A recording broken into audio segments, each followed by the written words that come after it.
بسم الله الرحمن الرحيم. الحمد لله الذي أنزل على عبده الكتاب ولم يجعل له عوجا قيما لينذر بأسا شديدا من لدنه ويبشر المؤمنين الذين يعملون الصالحات أن لهم أجرا حسنا ماكثين فيه أبدا وينذر الذين قالوا اتخذ الله ولدا ما لهم به من علم ولا لآبائهم كبرت كلمة تخرج من أفواههم إن يقولون إلا كذبا فلعلك باخع نفسك على آثارهم إن لم يؤمنوا بهذا الحديث أسفا إنا جعلنا ما على الأرض زينة لها لنبلوهم أيهم أحسن عملا وإنا لجاعلون ما عليها صعيدا جرزا أم حسبت أن أصحاب الكهف والرقيم كانوا من آياتنا عجبا إذ أوى الفتية إلى الكهف فقالوا ربنا آتنا من لدنك رحمة وهيئ لنا من أمرنا رشدا فضربنا على آذانهم في الكهف سنين عددا ثم بعثناهم لنعلم أي الحزبين أحصى لما لبثوا أمدا نحن نقص عليك نبأهم بالحق إنهم فتية آمنوا بربهم وزدناهم هدى وربطنا على قلوبهم إذا قاموا فقالوا ربنا رب السماوات والأرض لن ندعو من دونه إلها لقد قلنا إذا شططا هؤلاء قوم اتخذوا من دونه آلهة لولا يأتون عليهم بسلطان بين فمن أظلم ممن افترى على الله كذبا وإذ اعتزلتموهم وما يعبدون إلا الله فأووا إلى الكهف ينشر لكم ربكم من رحمته ويهيئ لكم من أمركم مرفقا وترى الشمس إذا طلعت تزاور عن كهفهم ذات اليمين وإذا غربت تقرضهم ذات الشمال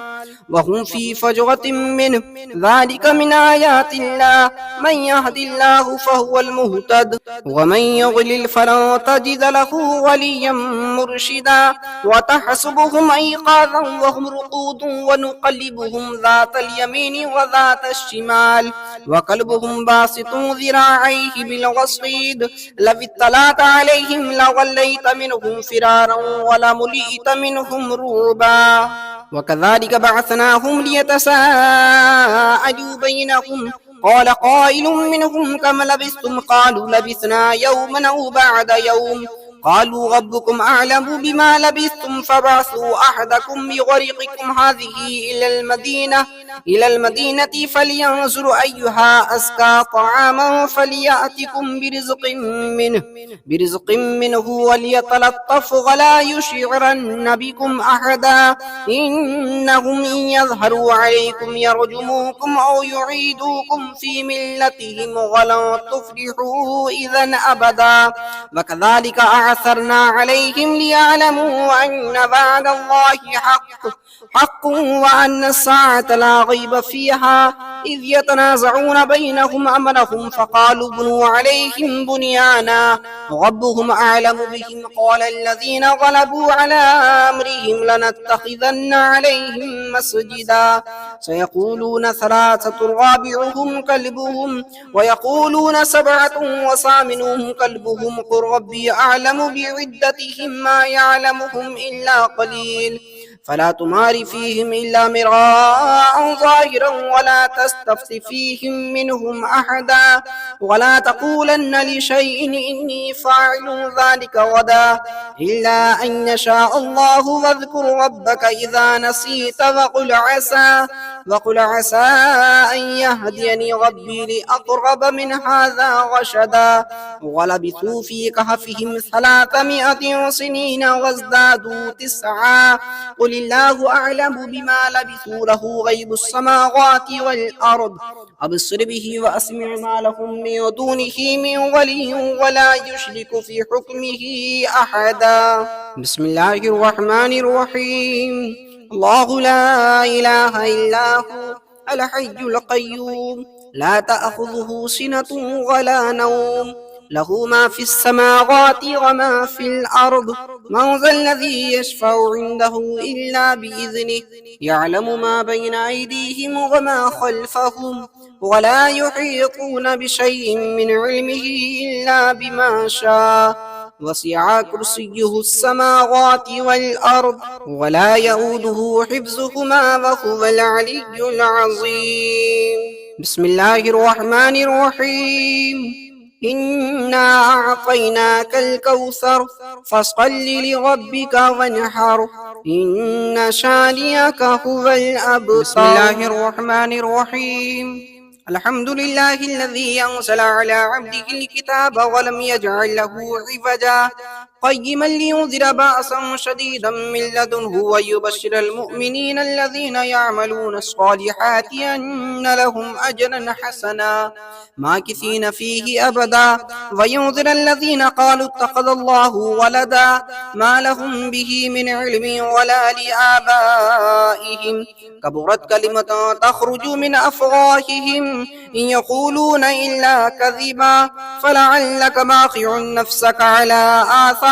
إن لم يؤمنوا بهذا الحديث أسفا. إنا جعلنا ما على الأرض زينة لها لنبلوهم أيهم أحسن عملا، وإنا لجاعلون ما عليها صعيدا جرزا. أم حسبت أن أصحاب الكهف والرقيم كانوا من آياتنا عجبا، إذ أوى الفتية إلى الكهف فقالوا ربنا آتنا من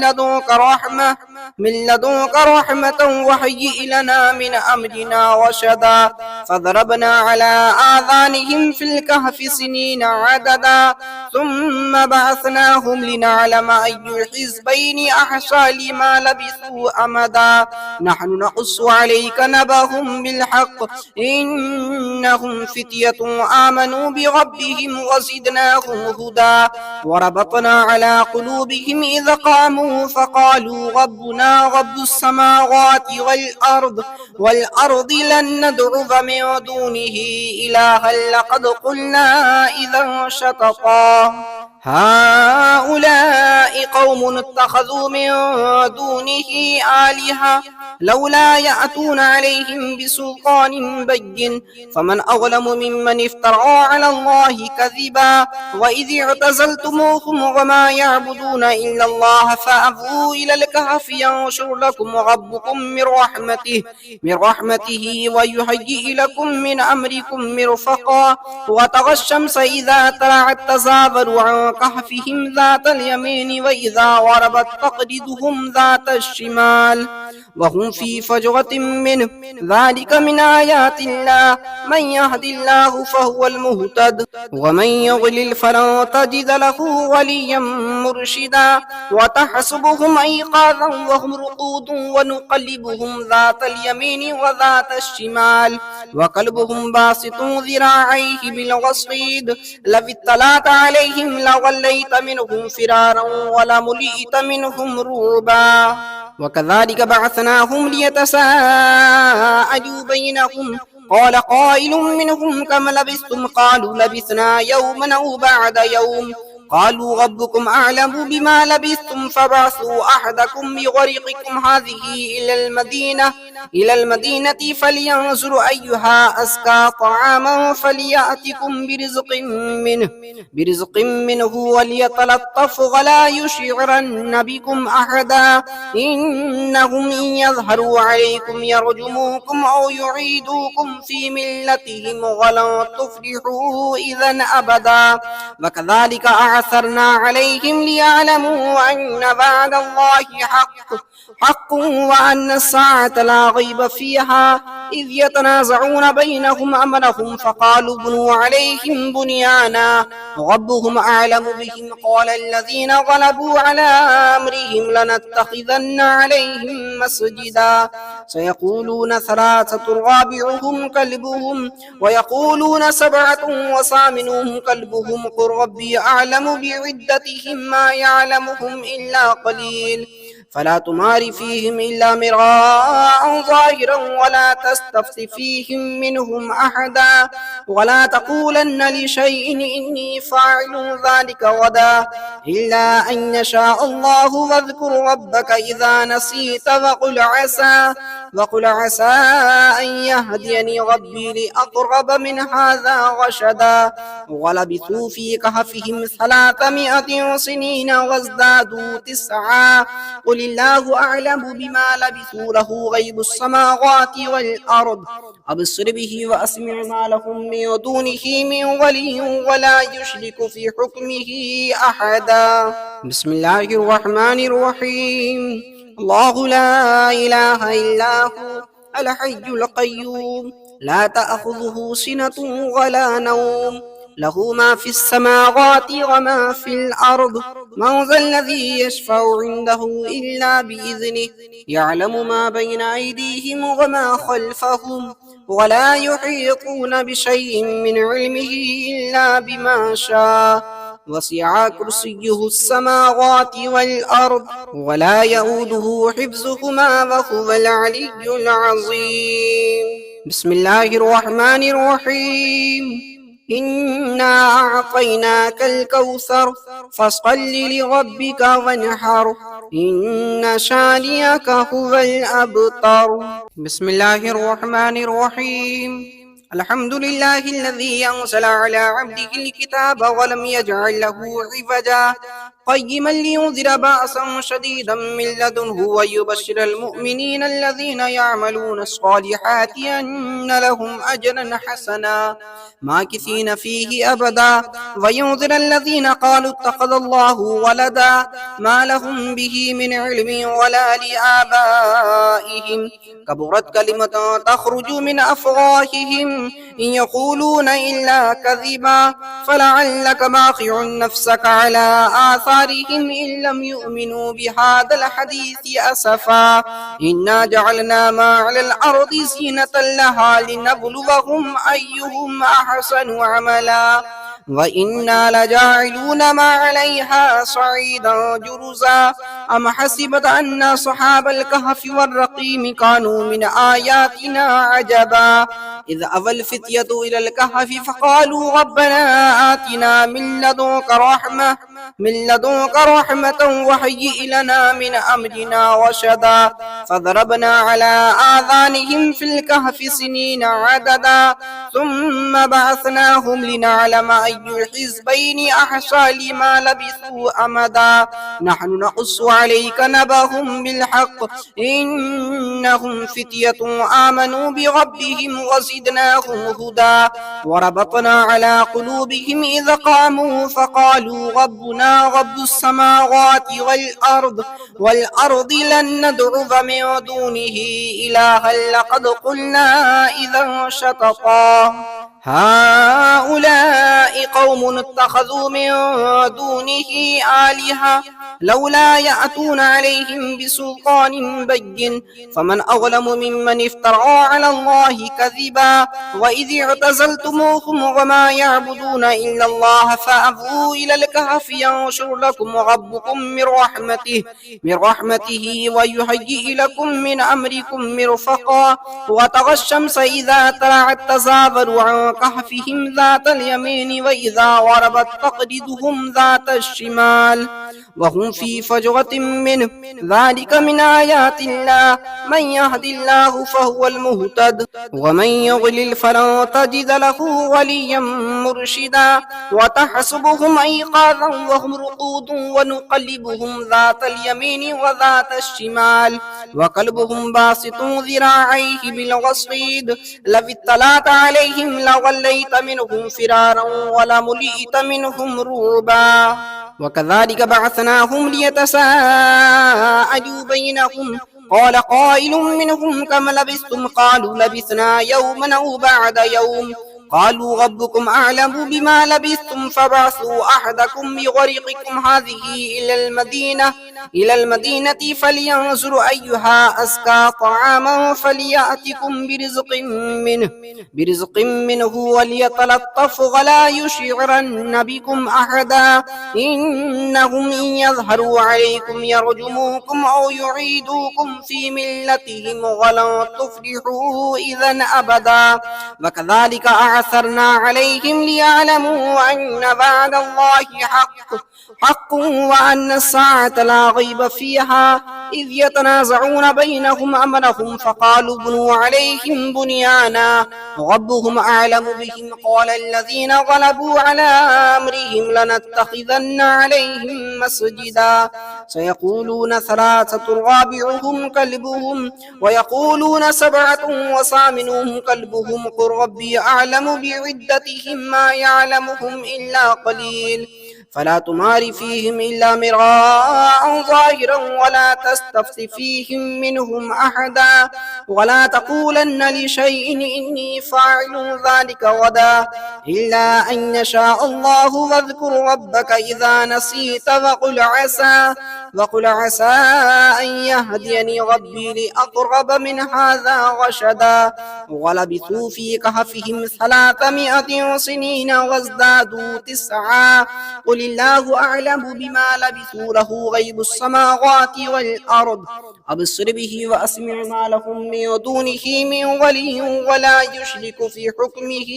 أحدا بسم الله الرحمن الرحيم الله لا إله إلا هو الحي القيوم لا تأخذه سنة ولا نوم له ما في السماوات وما في الأرض من ذا الذي يشفع عنده إلا بإذنه يعلم ما بين أيديهم وما خلفهم ولا يحيطون بشيء من علمه إلا بما شاء وسع كرسيه السماوات والأرض ولا يؤوده حفظهما وهو العلي العظيم بسم الله الرحمن الرحيم إنا أعطيناك الكوثر فصل لربك وانحر إن شانئك هو الأبتر بسم الله الرحمن الرحيم الحمد لله الذي أنزل على عبده الكتاب ولم يجعل له عوجا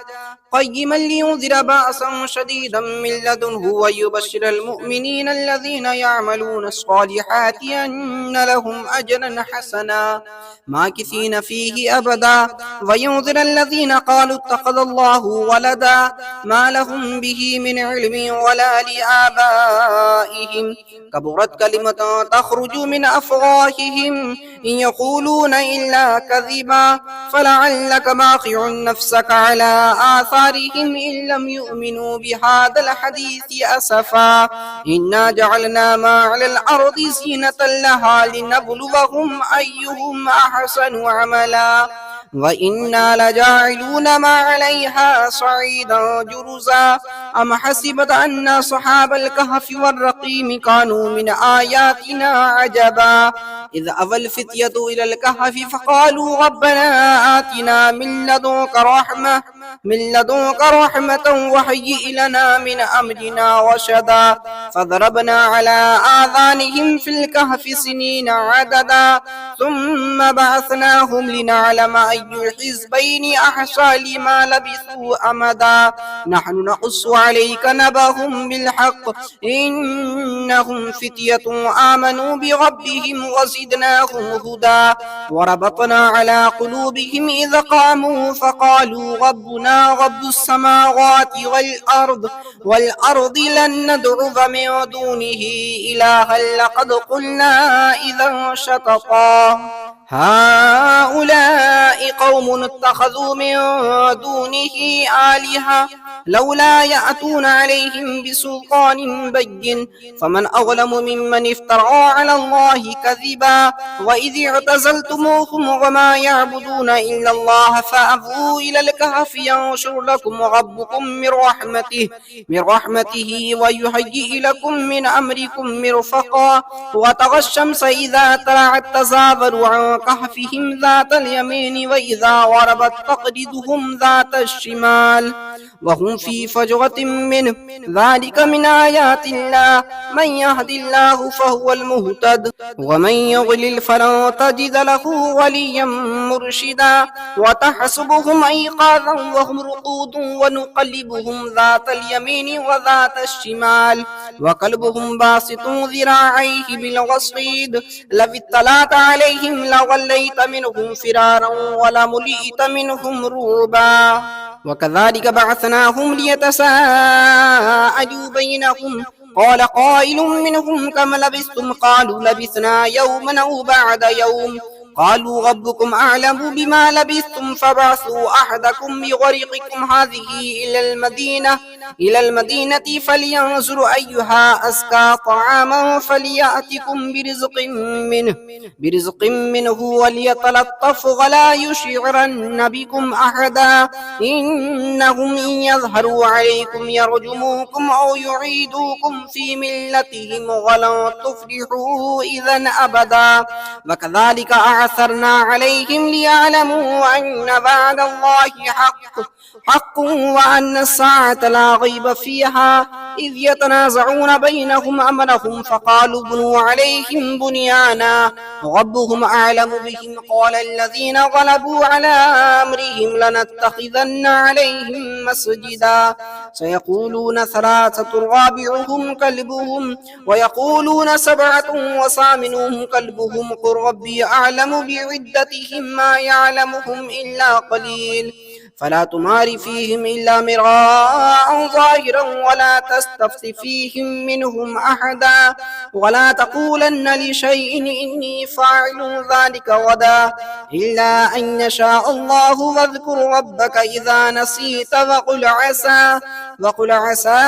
أن يهديني ربي لأقرب من هذا رشدا ولبثوا في كهفهم 300 سنين وازدادوا 9 قل الله أعلم بما لبثوا له غيب السماوات والأرض أبصر به وأسمع ما لهم من دونه من ولي ولا يشرك في حكمه أحدا بسم الله الرحمن الرحيم الله لا إله إلا هو الحي القيوم لا تأخذه سنة ولا نوم له ما في السماوات وما في الأرض من ذا الذي يشفع عنده إلا بإذنه يعلم ما بين أيديهم وما خلفهم ولا يحيطون بشيء من علمه إلا بما شاء وسع كرسيه السماوات والأرض ولا يؤوده حفظهما وهو العلي العظيم بسم الله الرحمن الرحيم إنا أعطيناك الكوثر فصل لربك وانحر إن شانئك هو الأبتر